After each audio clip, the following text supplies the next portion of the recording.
Do-do-do. Do-do-do-do. Do-do-do-do. Greetings. How are you doing? I was out in the wilderness all day yesterday, walking around, exercising a lot. I overdid it a little bit. I actually wanted to, interesting, these came in the mail from England, right at the time I wanted to make this video.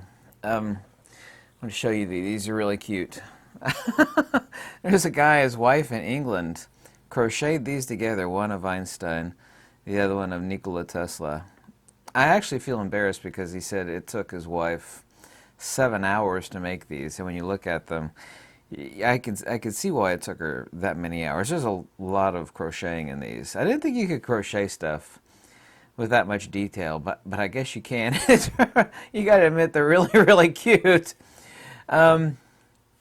But it's talking about two different, and I never discuss religions really, but it is two types of religions. One is based in ether physics, and the other one is based in nonsensical, illogical atomism. And there have ever only been two foundations postulated about the nature of reality, or natura naturans, or cosmic foundations, ever in history. There's never been more than two. One is in illogical atomism, and the other one is in ether physics. Never been anything other than those two. I've often wondered, actually at great length, how the world would look if, because all creationistic religions sprang from one. Christianity sprang from it, and another religion which I won't name because YouTube listens to everything that you say. Anyway, all creationistic religions sprang from one.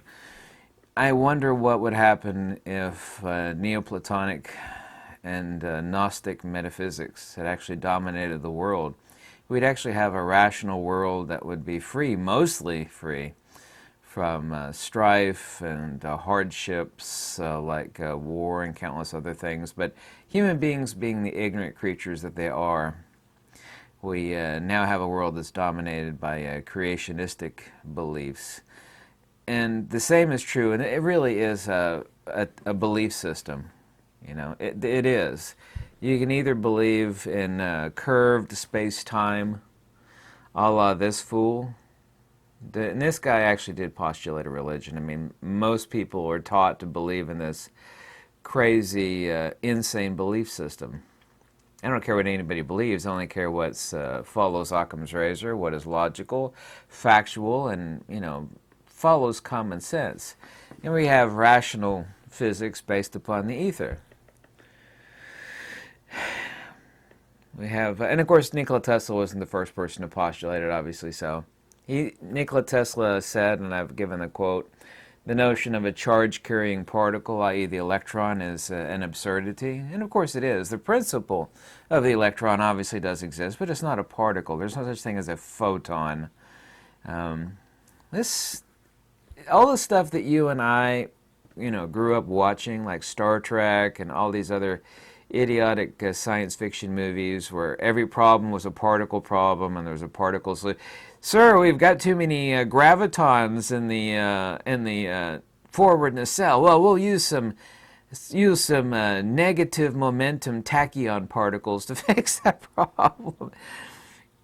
By this fool and the people that believe in this fool's belief system, you know, Mother Nature is just this crazy, cross-eyed lunatic with a bag of bumping particles.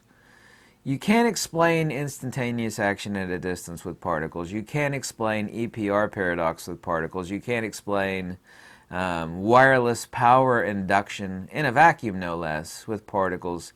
You can't explain anything with particles. There's no such thing as a photon particle. I mean, it breaks the law of conservation of energy if you think that light slows down, which it does. The actual rate of induction changes when it passes through water or glass or countless other medium, and then speeds back up again.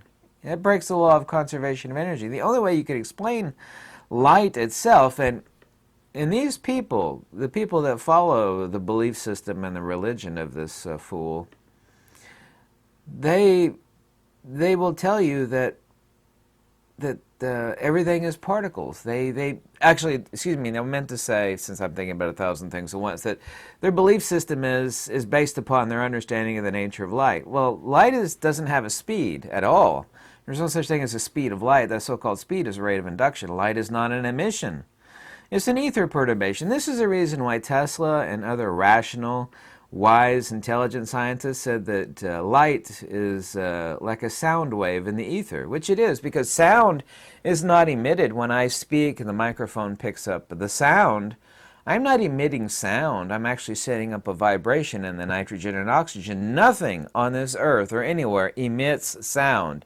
An emission is this. It leaves here and it goes there.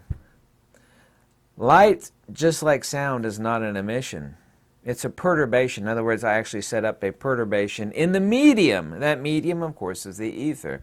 These people don't believe in the ether. However, they talk about it all the time in veiled terms. They'll talk about quantum foam, dark energy. They've got about a dozen different euphemisms for the ether, because they know that particle physics can't explain the nature of the universe. Anyway, light's not an emission, just like sound is not an emission. The speed of sound is the rate of propagation, and the speed of sound, too, changes depending on whether the subject is moving. You know about the Doppler effect. The Doppler effect, of course, exists for light also. But the generic speed of sound, of course, is the perturbation of the air, the maximum rate of propagation, the speed of sound. Light is exactly the same thing. Light is not an emission. It doesn't travel. It doesn't move from point A to point B. Nothing emits light. It sets up a perturbation in the ether. Yeah? Sound is not an emission either. This is the reason why Tesla and Charles Proteus Steinmetz and Maxwell talked about light being a vibration, a sound wave in the ether, I think is the exact quote. So we actually have two different belief systems here. This one is rational. It follows Occam's razor. It's logical. It's intelligent. It paints natura naturans, or Mother Nature, as hyper-rational and hyper-simplex. This belief system is convoluted poppycock, twaddle, nonsense, foolishness. It makes Mother Nature out. This notion of traveling particles, they even think, and to make, by their own admission, make their equations balance out, they will tell you, this is not me, this is them saying this. They think that a magnet is emitting virtual photons. These have never been the input or output of any experiment ever done. It's illogical. It's irrational, it's nonsensical, it completely stomps all over Occam's razor. It can't exist that way. You can't explain wireless power induction, you can't explain instantaneous action at a distance. These people have no idea what gravity is, the phenomena of gravity. The phenomena of gravity obviously exists. We could actually talk about the nature of gravity and the parameters of gravity, but this phenomena obviously exists. But what is this phenomena? These guys, and it's okay, this is actually one of the few things that I'll commend them for, they will tell you flat out they have no idea what gravity is, the phenomena of gravity.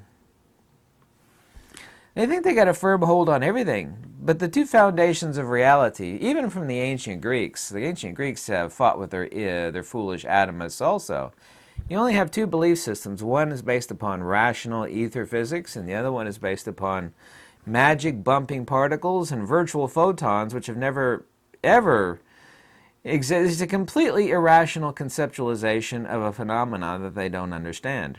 What's this stuff going on outside of a magnet? Well, that's just an ether. Actually, that's what's going on, is the ether is reacting to the field, the point source field, which is ab extra to the actual subject itself, the physical magnet. That's what fascinates people about magnets, is that the field phenomena is ab extra to the magnet. Well, that's the ether. The same ether that gives you light, the same ether that gives you wireless power induction, the same ether that's a rational explanation for the entire universe. These people have come up with thousands of imaginary creatures, gravitons, photons, electrons, charm quarks, up quark, down quark, tachyon. They've come, virtual photons is my favorite, a completely imaginary particle used to explain what goes on in a specific abnormal or strange field phenomena, like magnets, for example. This is irrational nonsense. This, however, is hyperlogical. I love using these little crochet dolls. These little crochet dolls have been great little... And my kid's holding his dolls. I really appreciate your wife for making these. I mean, I could see how long it took her to crochet these. They're actually... The Tesla one is definitely genius. Even though I'm no fan of Einstein, I love the fluffy, furry...